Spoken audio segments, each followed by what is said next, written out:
ভারতবর্ষে আপনি দেখেন গত 5 বছরে যে মন্ত্রীটাকে নিয়ে সামান্যতম দুর্নীতির কোনো কথা শোনা যায়নি এবং যার হাত দিয়ে কয়েক হাজার কোটি টাকা খরচ হয়েছে, তার নাম নীতিশ গডকরি। কোত্থেকে যেতেন? নাগপুর থেকে যেতেন। নাগপুরটা কোথায়? আরএসএস এর হেডকোয়ার্টার। মনেই করা হয় যে নীতিশ গডকরি হচ্ছে আরএসএস এর সবচেয়ে ট্রাস্টেড ম্যান। ইভেন আগামী দিনে ভারতের সংবিধান কি হবে, অখণ্ড ভারতের সংবিধান কি হবে, সেই সংবিধান রচনা তারা করে ফেলছে। এবং একজন দুজন না, তাতে 300 জনের একটা প্রতিনিধি দল। এই মুহূর্তে মোদির বিকল্প কেউ নেই। যার নাম শোনা যাচ্ছিল যোগী আদিত্যনাথ। তার রাজ্যে বিজেপি কার্যত খুব খারাপ ফল করেছে, কিন্তু আবার এটাও মনে রাখতে হবে, কয়েক বছর আগে আপনারা মোদিকে চিনতেন না। মোদি একটা রাজ্যের মুখ্যমন্ত্রী ছিলেন। তিনি যখন প্রধানমন্ত্রী হবে, তার সামান্য কোনো ইঙ্গিত কারোর কাছে ছিল না। যে মোদিকে কেউ চিনতো না, বরং মোদিকে অন্যভাবে চিনতো, একজন কুখ্যাত ব্যক্তি হিসেবে, দাঙ্গাকারী হিসেবে। কারণ গুজরাট দাঙ্গা সারা ভারতে নাড়া দিয়ে দিয়েছিল, সারা পৃথিবীতে নাড়া দিয়ে দিয়েছিল। শুধু তাই না, এই গুজরাট দাঙ্গার কারণে পশ্চিমা বিশ্বে মোদির বিরুদ্ধে নিষেধাজ্ঞা আরোপ ছিল। যে আপনি সংশয় প্রকাশ করলেন মোদি হবে না প্রধানমন্ত্রী, এরকম একটা সংশয় বললেন। তাহলে কে হতে পারে প্রধানমন্ত্রী? আমরা দুজনের কাছে ছোট্ট করে যদি আপনারা বলেন যে মোদি না হলে ইনি হতে পারেন, আমি দুজনের একটা কাছে ছোট হ্যাঁ, ছোট্ট গল্প করে বলি। জানতে চাই।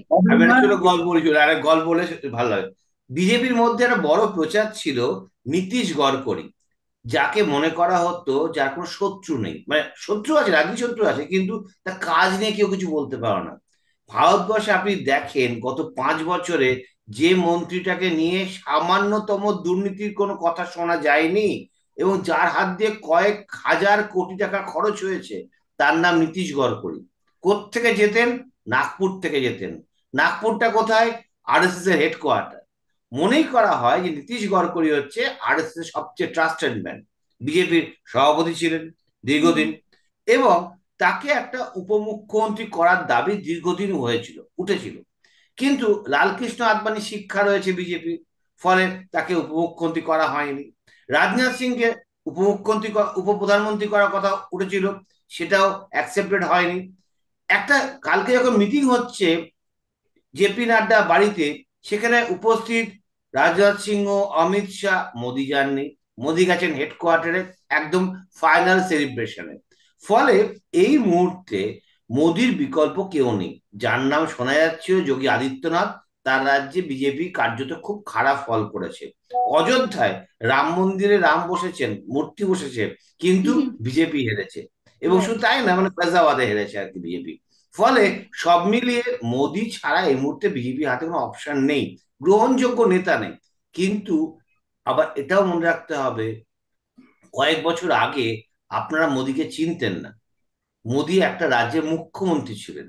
তিনি যখন প্রধানমন্ত্রী হবে, তার সামান্য কোনো ইঙ্গিত কারোর কাছে ছিল না, কার্য তুলে আনা হয়েছিল।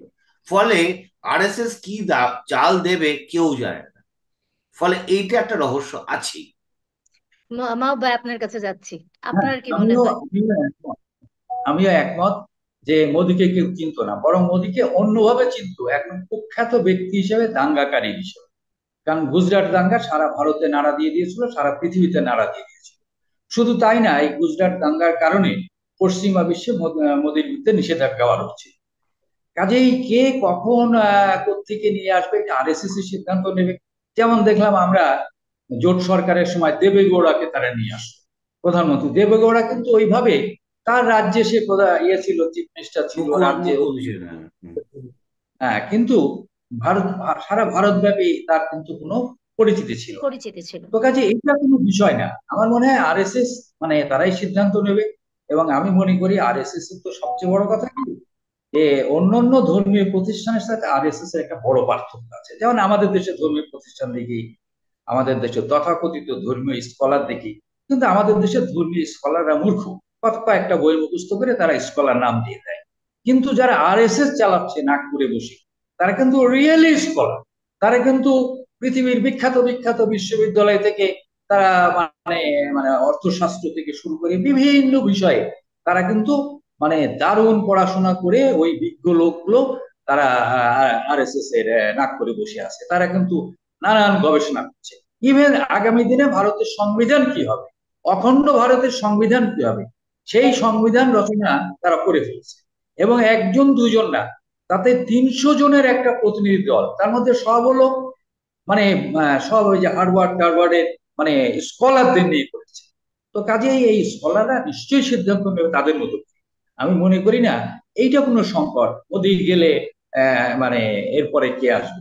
কাজেই আমাদের এইখানেও বাংলাদেশও আমরা দেখেছি, যখন আমরা মুজিব সরকারের সময় ছিলাম তখন একটা প্রশ্ন ছিল, যখন মুজিব বিরোধী আন্দোলন হচ্ছিল যে মুজিব গেলে কে আসবে।